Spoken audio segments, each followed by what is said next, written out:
Assalamualaikum warahmatullahi wabarakatuh. Keutamaan zikir secara umum. Hadis-hadis tentang zikir. Bismillahirrahmanirrahim. An Ibnu Abbas radhiyallahu anhu qala Rasulullah sallallahu alaihi wasallam man ajaza minkum anil laili ayyukabidahu wa bakhila bil mal ayunfiqahu wa jabuna anil aduwi ayujahidahu fal yuksiru dzikrullah.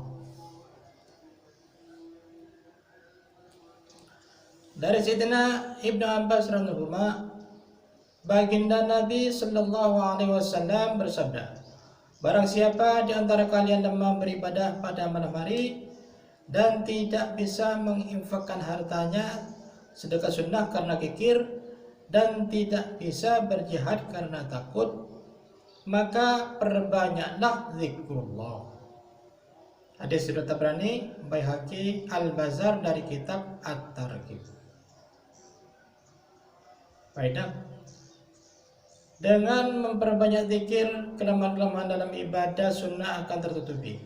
Dari Sayyidina Anas radhiyallahu anhu, baginda Nabi sallallahu alaihi wasallam bersabda, zikir adalah tanda iman, pembebas dari sifat nifaq, pelindung dari setan, dan penyelamat dari api neraka.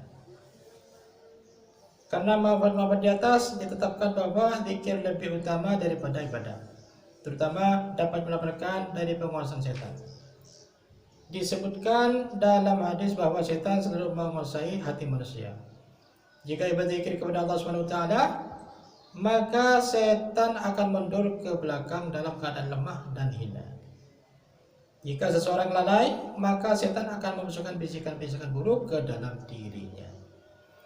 Oleh sebab itu, para ahli tasawuf berlatih memperbanyak zikir agar hati tidak terpengaruh oleh bisikan-bisikan buruk. Kekuatan zikir membuat hati mampu melawannya. Para sahabat radhiyallahu memperoleh kekuatan rohani sampai derajat yang sangat tinggi karena memperhatikan yaitu keberkahan berdekatan dengan baginda Nabi sallallahu alaihi wasallam, sehingga mereka tidak perlu latihan zikir sekeras seperti kita. Zaman ini hati manusia telah mencapai suatu derajat kerusakan yang sangat parah, karena zaman semakin jauh dengan zaman baginda Rasulullah SAW. Oleh karena itu sangat diperlukan menambahkan latihan zikir sebagai ramuan penguat hati. Walaupun kita tidak mungkin mencapai derajat sebagaimana derajat para sahabat radhiyallahu, tetapi seandainya penyakit hati kita tidak semakin buruk pun sudah merupakan keberuntungan dan hasil yang baik. Ada sebuah cerita tentang seorang wali Allah Subhanahu wa taala berdoa agar Allah Subhanahu wa taala membukakan pintu kasab baginya. Itu bagaimana setan menggoda dan memasukkan bisikan-bisikan buruk ke dalam hati manusia. Maka Allah Subhanahu wa taala mengabulkan doanya.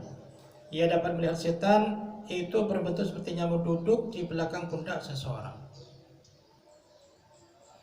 lalu mengarahkan belalainya yang panjang seperti jarum ke arah hati yang terletak di sebelah kiri dada.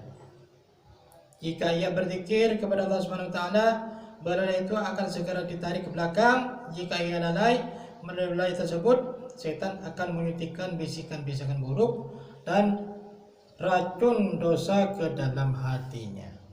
Sebuah hadis menyebutkan bahwa setan selalu duduk sambil meletakkan ujung belalainya di hati manusia. Jika hati itu berzikir, maka dengan hina setan akan mundur ke belakang. Jika hatinya lalai dari zikrullah, maka hati orang itu akan dijadikan sasaran belalainya. Demikianlah pembacaan taklim. Marilah kita selalu membaca taklim baik di rumah-rumah kita maupun di masjid-masjid. Semoga kita dapat mengerjakan dan bisa menyampaikan ke umat seluruh alam insyaallah.